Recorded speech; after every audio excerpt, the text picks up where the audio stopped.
Assalamualaikum warahmatullahi wabarakatuh. Hadis tentang keutamaan orang-orang yang suka memuji Allah atau berzikir, diriwayatkan atau kitab ditulis oleh Imam An-Nawawi. Hadis qudsi yang ditulis oleh Imam An-Nawawi diriwayatkan dari An-Nasa'i, meriwayatkan dalam sunannya dalam bab Fadil Hamidin juz 2 halaman 220 dari Abdullah bin Umar radhiyallahu anhu. Rasulullah sallallahu alaihi wasallam bercerita kepada para sahabat bahwa ada seorang hamba yang berdoa yang isinya, ya Rabbal lakal hamdu kama yanbaghi li jalali wajhikal wa azimi sultan, yang artinya, ya Rabbku, hanya bagimu segala pujian sebagaimana yang pantas terhadap kemuliaan wajahmu dan keagungan kekuasaanmu.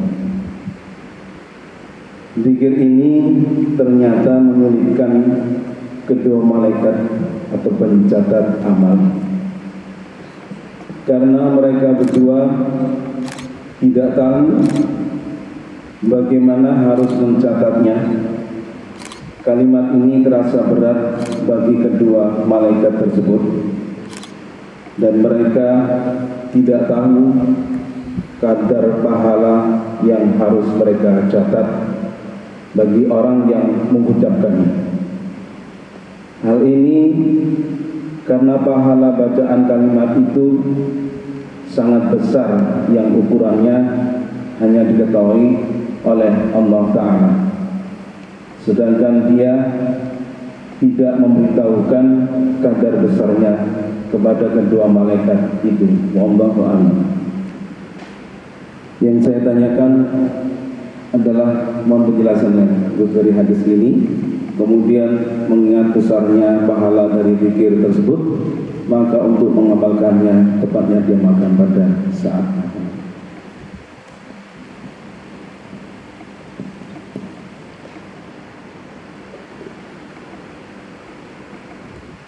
Rabbana lakal hamdu kama yanbaghi wajhikal karim wa 'azimi sultan.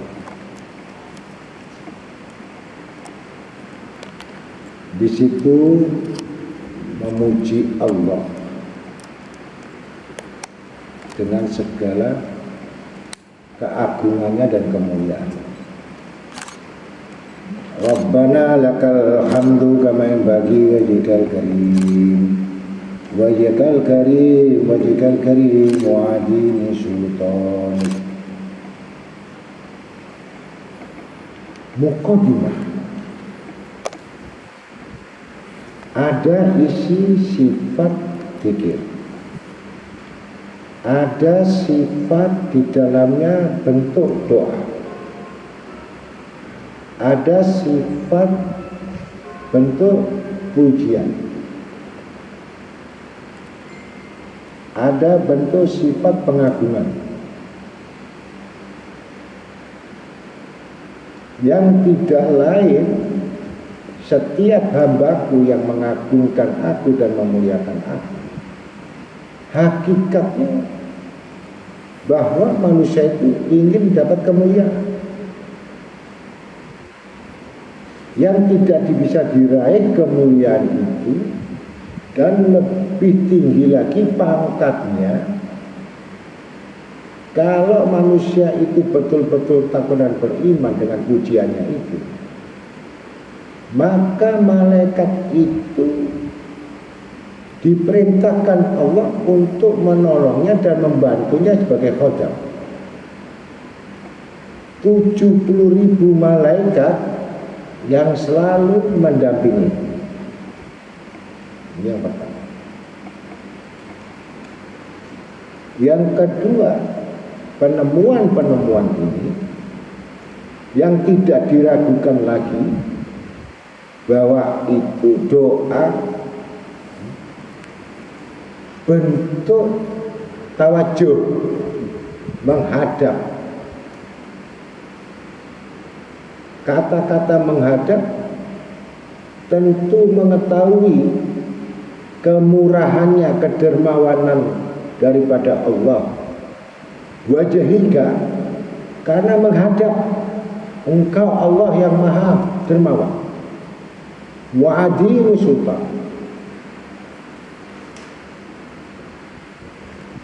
yang maha agung, yang maha memimpin segala yang dipimpin. Sultan yang tidak ada tandingan. Mengesahkan Allah berarti salah satu bagian doa yang mengandung tauhid, doa yang mengandung penghambaan, doa yang mengandung daripada permintaan. Setiap hamba yang sudah banyak meminta tapi tidak disertai dengan berharap, ini manusia tidak mengetahui kemurahan, tidak mengenal nama Allah Al-Karim.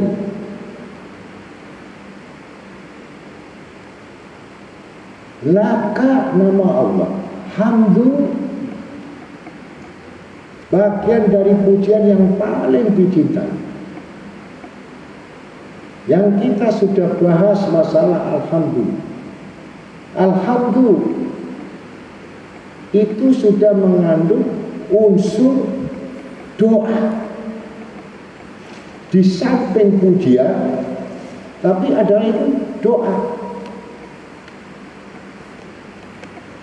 Rabbana lakal hamdu kama yang bagi wajhikal karim wadimu sultanika. Ini sudah permintaan yang sudah diisi berharap. Orang yang selalu berharap ini mengetahui kehalusan, kemurahan, kedermawanan,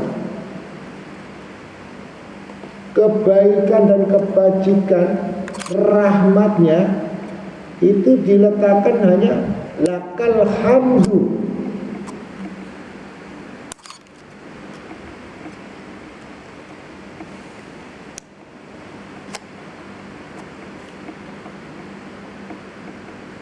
Saya dapat ijazah ini kalau tidak salah, saya lupa tahunnya, pokoknya di bawah tahun 90.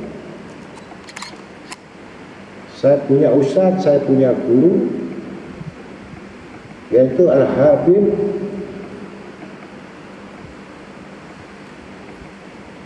Muhammad bin Husain Al-Baqi. Sekitar jam 5:15 itu bersama dengan Kiai Baidowi melaten sepanjang. Ada berapa kiai lagi? Yang jelas pada waktu itu beliau ini termasuk gurunya Habib Naufal bin Jindan.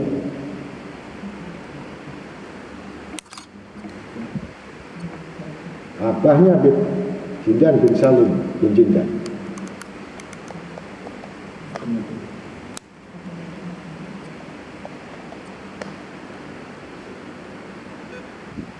Jadi saya tunggu memang kitab Syekh Imam Nawawi ini apakah kalian membuka dan mau bertanya.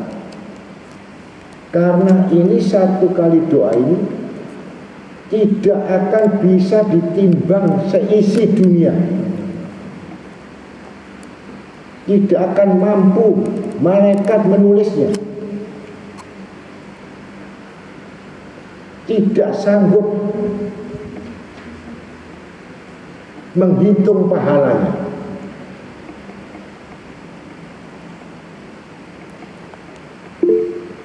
Saking besarnya fadilahnya, saking besarnya daripada pahala-pahala. Sibuk hanya satu kalimat saja, Rabbana lakal hamdu, itu sudah payah, sudah letih. Bukan tidak mencatat tapi letih. Bagaimana menghitung seluruh alam semesta? Bagaimana menghitung yang di langit itu seisinya?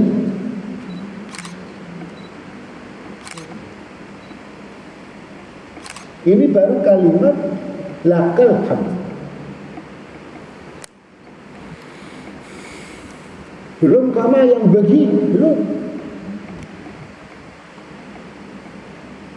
belum lagi menghadapkan, belum lagi azim, belum lagi sultanik.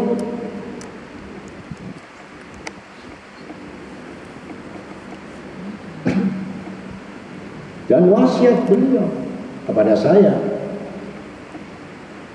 ya Gus, saya tidak banyak-banyak memberikan sesuatu, tetapi ini pegangan kamu. Jangan memulai doa apapun sebelum kamu mengawali doa ini.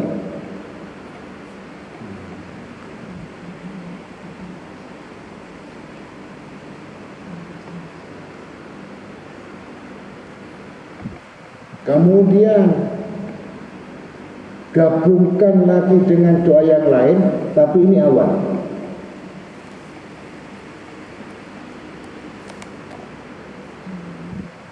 Dan kami jasakan itu ada Ki Bedoni yang meninggal sudah. Itu sejajar dengan Gasbullah Tuban.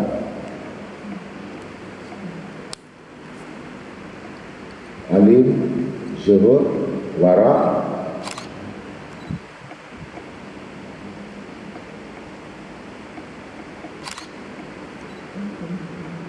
sampai awal itu langsung saya diberikan, langsung saat itu juga hafal. Saat itu pun sudah mulai 5 waktu dibaca, sholat sunnah dibaca, bahkan di kitab talib pun dibaca. Kami simpan, kami rahasiakan sesuatu yang besar yang tidak diketahui bagi orang yang belum baca kitab.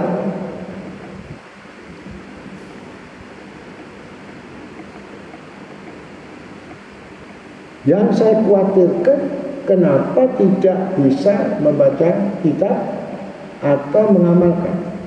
Yang saya khawatirkan, kalau saya kasihkan langsung yang besar, yang lain pasti kamu tinggal. Itu sifat manusia. Maka kamu akan cenderung ke situ. Bisa kau wiridkan, bisa kau pikirkan, karena semua amalan itu sudah rendah dibandingkan dengan seisi dunia, seisi langit, seisi amalanmu. Dengan satu kali doa apapun malaikat masih bisa mencatat. Kalau ini doa tidak bisa dicatat lagi, saking luasnya. Kalau perlu tintanya itu lautan habis, penanya habis, tidak bisa memadai fadilahnya doa muqaddimah ini.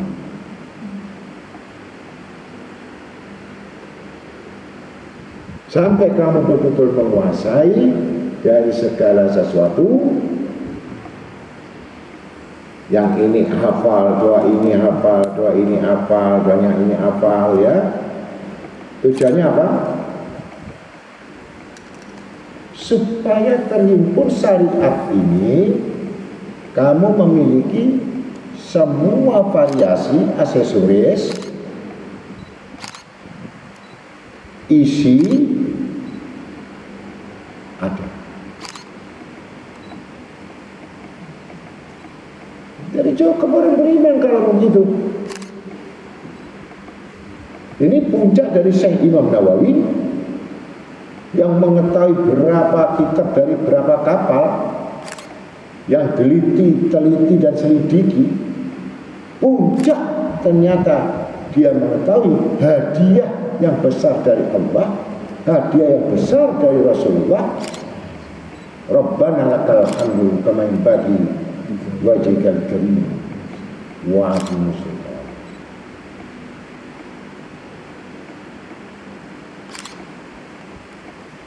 Kita komplit lagi ada hamdan na'imin, hamdan syakirin, hamdan ni'amahu wa yukafi'u mazidah. Baru ya Rabbana lakal hamd. Ini kesempurnaan lagi.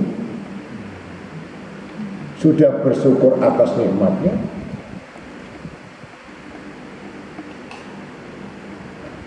hamdan ini sudah mengambil dari awal ya, pintu membuka ujian, pintu membuka syukur, pintu membuka yang jelas pintu kenikmatan. Syakirin na'imin. Diulang lagi, kami bersyukur, kami memuji hamdan yu'afi majidah, yang selalu ditambah.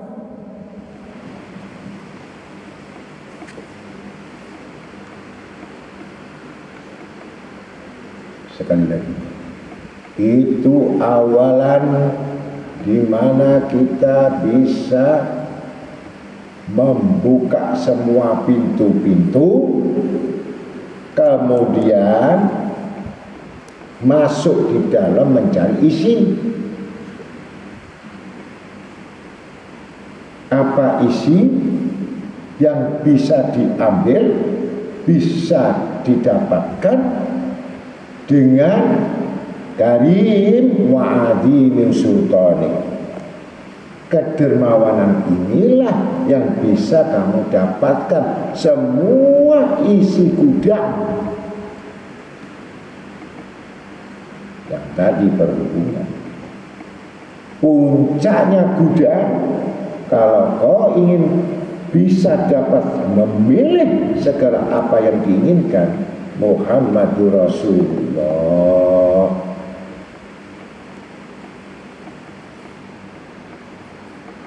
Kalau tidak bisa diberikan yang tertentu, yang batasan sesuai kerjamu, sesuai dengan amalmu, sesuai dengan akalmu, itu yang kamu ambil.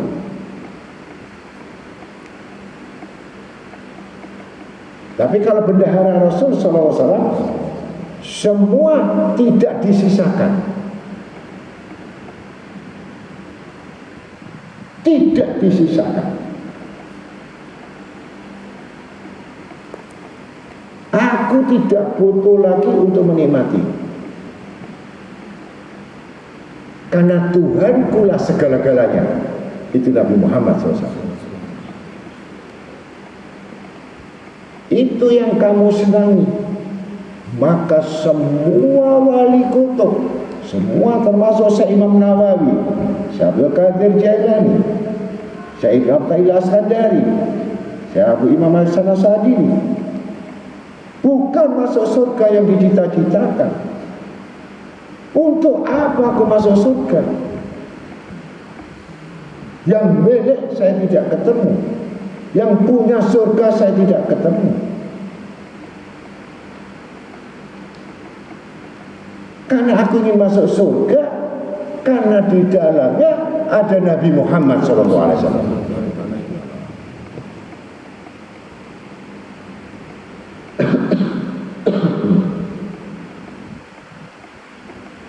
Contoh kecil perumpamaan. Datang jauh-jauh kita dari Singapura, jauh-jauh kita dari Jayapura, jauh-jauh kita dari Australia, dari Amerika, datang untuk berkunjung, ingin menemui saya. Hidangan, prasmanan serba ada, tempat tidur ada, fasilitas ada. Tapi saya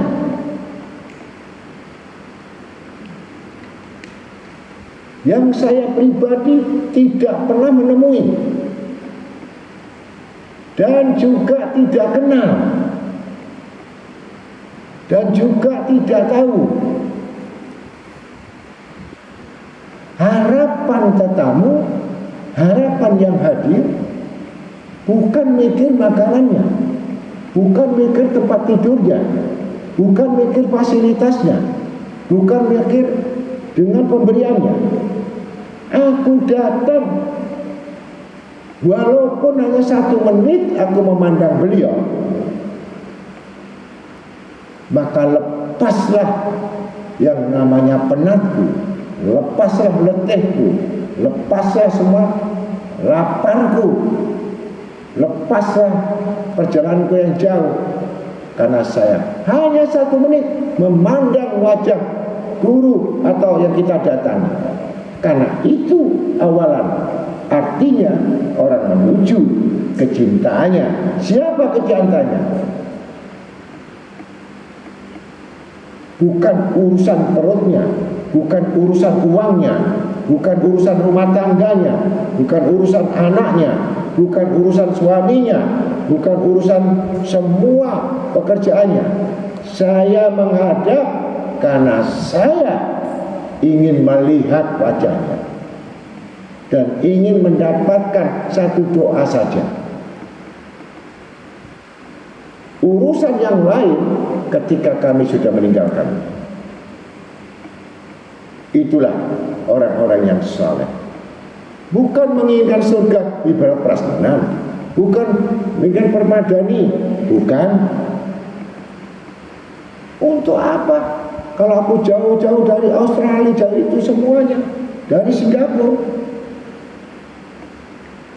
yang sudah biaya keluar banyak, ongkos banyak, tapi saya tidak ketemu. Ibarat orang itu hanya ingin masuk surga, peduli amat tidak ketemu Allah, peduli amat tidak ketemu Rasulullah. Ini dangkal orang yang masih belum mendapatkan ilmu mahabbah.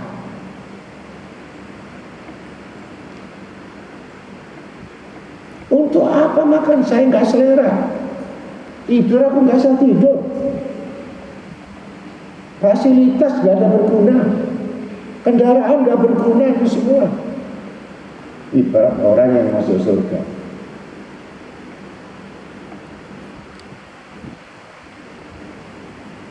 Sama dengan Imam Syafi'i. Ketika riwayat diceritakan masuk surga, ketika masuk surga Imam Syafi'i langsung berkata, apakah cukup dan puas ya kamu Imam Syafi'i? Allah bertanya, padahal sudah ketemu Allah, sudah senang. Barang siapa yang masuk surga, ku tambahkan nikmatnya, bisa melihat wajahku seakan-akan dia melihat bulan purnama. Bukan Allah bulan purnama, seakan-akan indahnya bulan purnama. Itu tambahan di surga. Padahal kan sudah ketemu, padahal sudah ada.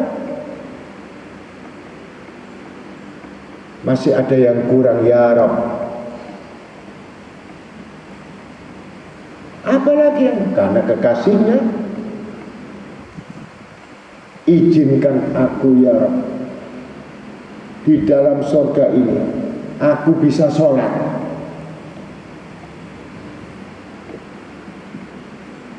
Padahal di surga tidak ada orang sholat lagi, tidak ada yang puasa, bukan makhluk lagi istilahnya.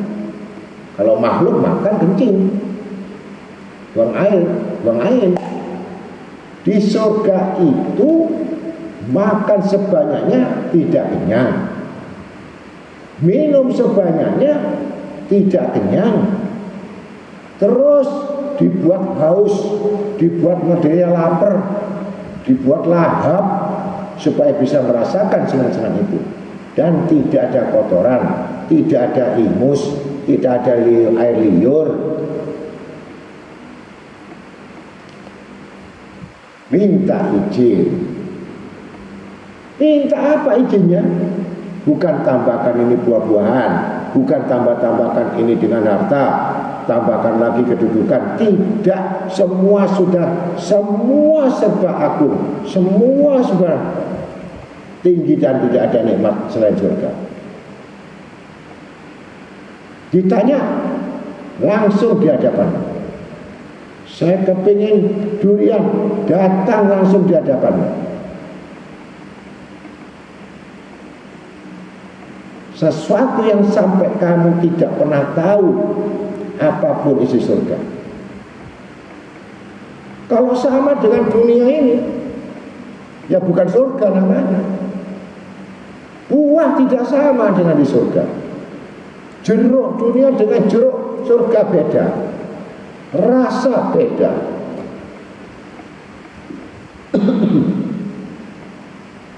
Itu semua pudar, semua hampa, semua lenyap.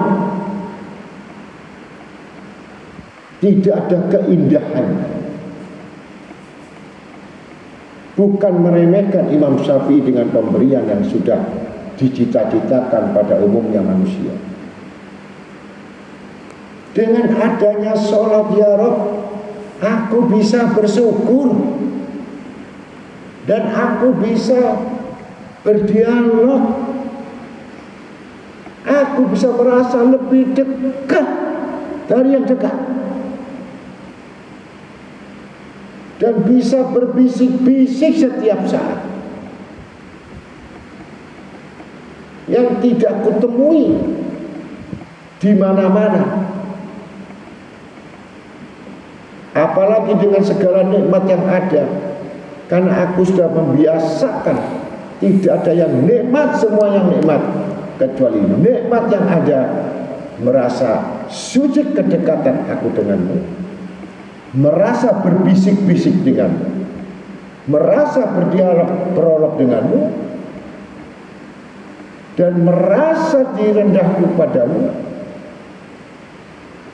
Sehingga izinkan aku ya Rabb untuk sholat di dalam surga. Kalau orang sholat itu sudah malas, sudah berat, sudah banyak kelalaian, pasti yang berat itu mencari kenikmatan selain itu, pasti materi, nafsu, harta.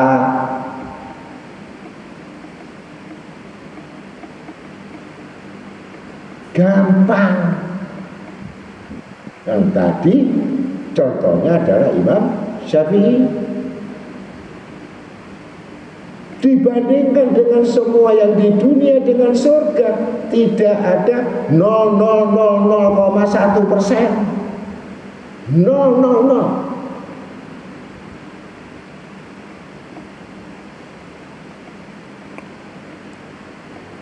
Itu pun masih kalah dengan apa?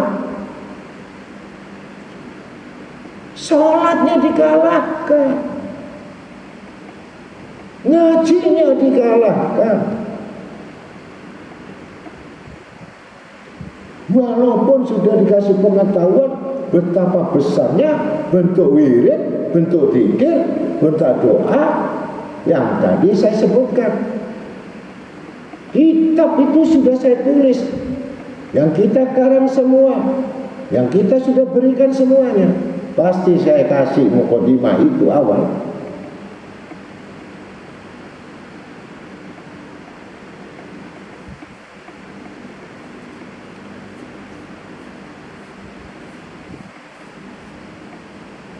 Allahumma hamdan na'inin wa hamdan syakirin wa hamdan ni'amah. Ya Rabbana lakal hamdu kama yanbaghi wajhikal karim wajhikal karim wajhikal karim wa azimu sultanik. Baru Allah maghfir lana dzunubana wa liwalidina. Allah maghfir lana wa abaina wa ummahatina wa jaddi wa jadatina wa masayihina wa muallimina wa dzawil huquqi alaina wa li jamil muslimin wal muslimat wal mu'minin wal mu'minat al ahya'i minhum wal amwat. Buka tuntunan sholat, buka ajaran yang mana diberikan kepada guru. Itu semua bukan karangan guru. Semua mengambil dari pelajaran-pelajaran yang semua dari Rasulullah kepada sahabat, orang soleh, sampai kepada Imam Nawawi, sampai kepada murid-muridnya, sampai ke guru kita, sampai ke kita. Itu namanya sanad. Kita berguru harus punya sanad. Dia berguru kemana? Ngambil ijazah di mana? Membaca di mana? Nyambung ke guru. Guru beliau siapa? Terus nyambung guru sampai kepada Sayyidul Wujud, Imam Kulli Maujud, Muhammad Rasulullah SAW. Langsung ke Jibril alaihissalam, baru menuju Allah Jalla Jalaluhu Azamatu, sampai doa kita.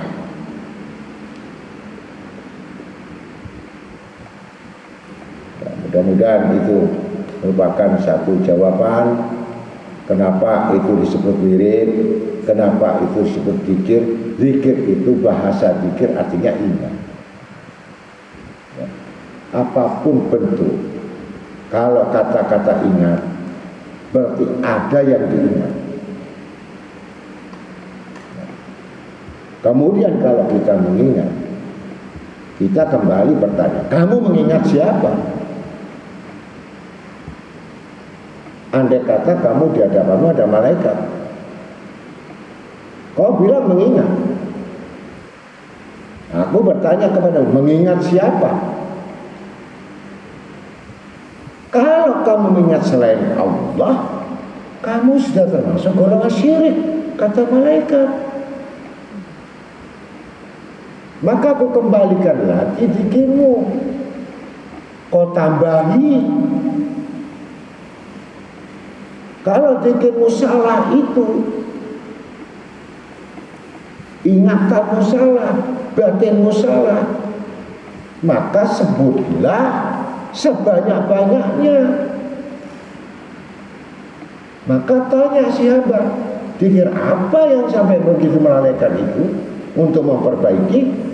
La ilaha illallah, ternyata selain Allah. Wahdahu la syarikalah.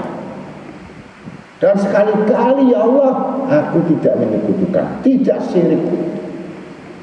Nah, ditambahi wahdahu la syarikalah, lahul mulku wal hamdu yuhyi wa yumitu wa huwa ala kulli syai'in qadir. Ini cara latihan, cara zikir yang sampai zikir kita belum beres. Jangan satu kali la ilaha illallah saja, karena kita masih belum untuk fokus, belum bisa terarah, masih banyak bercampur baur dalam hati kita. Maka ditasdikkan, ditegaskan wahdahu la syarikalah. Tidak sekali-kali aku menyekutukan engkau, tidak sekali-kali kami menyirikkan, menyamakan sesuatu. Hati-hati tentang zikir Allah. Kita baca 1000, kita baca 100.000, kita baca 10.000. Oh, dusta.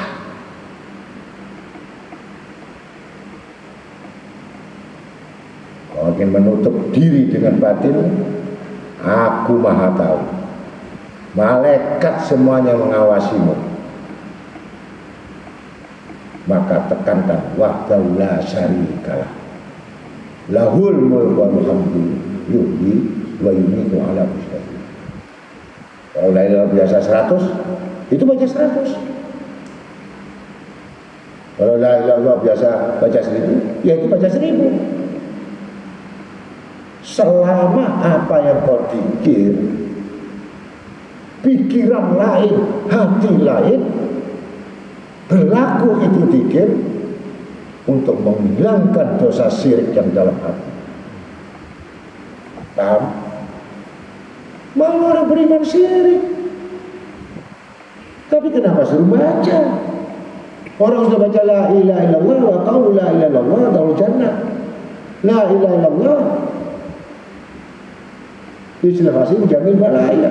La ilaha illallah. Tapi kenapa ditambahkan wahdahu la syarikalah? Bukan kami, bukan syirik, bukan menyembah berhala, bukan menyembah patung, bukan menyembah pohon, bukan menyembah api. Tapi kenapa? Kenapa kami masih syirik? Syirik apa ya Rob? Ada yang menyembah hawa nafsunya, ada yang menyembah hartanya, ada yang menyembah pekerjaannya, ada yang menyembah uangnya, ada yang menyembah kedudukannya, ada yang menyembah iblis tanpa disadari. Ini ditekankan, tidak sekali-kali aku menyebutkan. Ini biar paham orang pikir ini.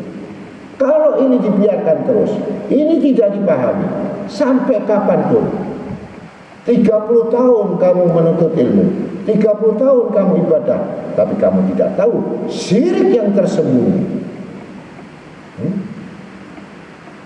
Jangankan yang lain-lain,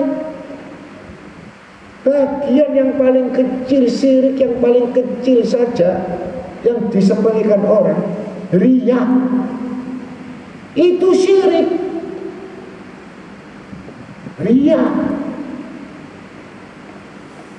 itu cara penghapusan dengan la ilaha illallah wahdahu la syarikalah lahul mulku yuhyi wa yumiitu ala kulli syai'in qadir.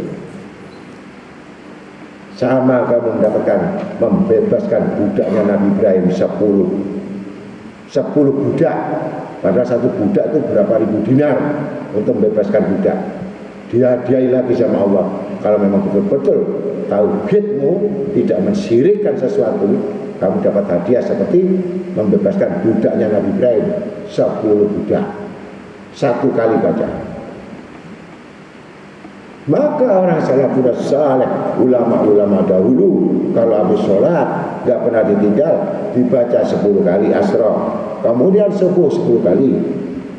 Khawatir nanti di dalam permintaannya, di dalam doanya ini kesirikan itu mengintip, yang kadang-kadang timbul sendiri, yang tidak disengaja, beroperasi sendiri. Iblis yang menyerupai. Menyerupai apa yang kamu senang ini, muncul dia. Apa yang kamu inginkan, muncul dia. Iblis.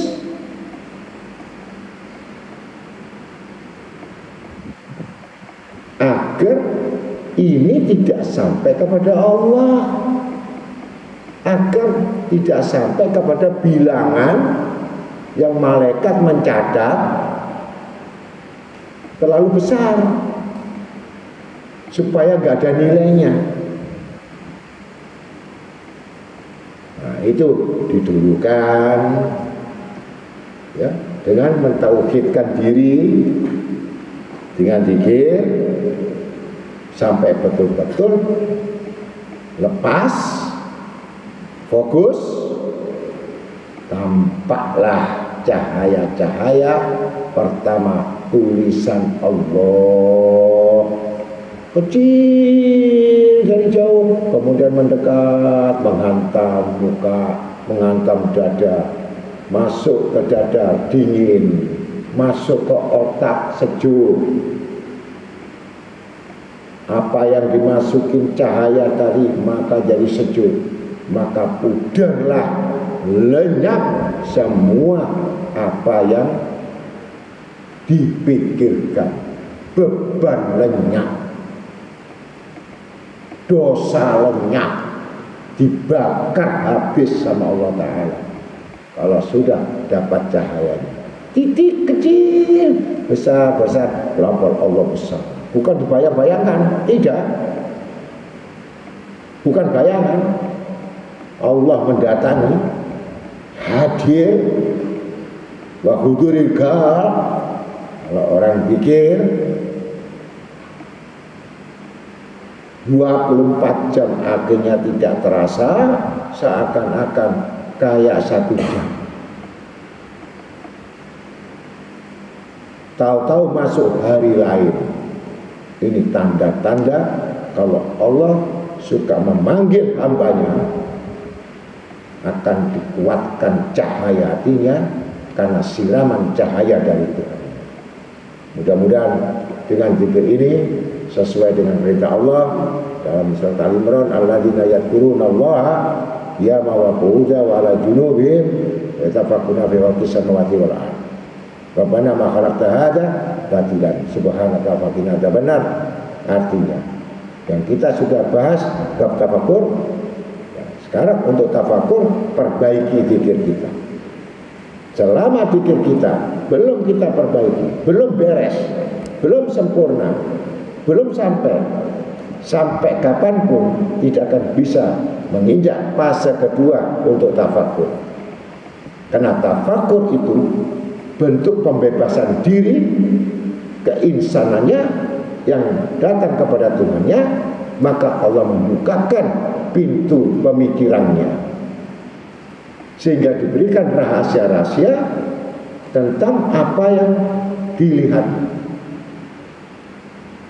dan dikeluarkan pikiran-pikiran yang jahat, pikiran-pikiran buruk. Dan orang yang tafakur pasti tahu itu buruk, itu tidak baik. Maka ditinggalkan yang tidak ada apa-apanya, mencari yang ada apa-apanya. Apa yang ada apa-apanya? Yang menghasilkan buah zikir adalah buah zikir tafakkur fi khalqillah khairil fi afi karom. Tafakkur sesaat itu hadiahnya Allah, mendapatkan 1000 karomah, lebih hebat dari 1000 orang sakti, lebih hebat dari orang 1000 bisa terbang, lebih hebat dari 1000 orang bisa nyelam, 1000 orang yang bisa ngilang. Hanya dengan tafakur. Itu hadiah orang yang berpikir.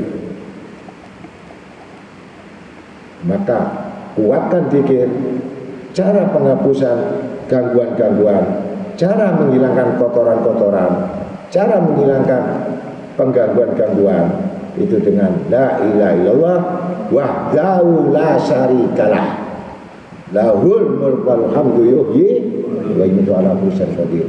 Wassalamualaikum warahmatullahi wabarakatuh.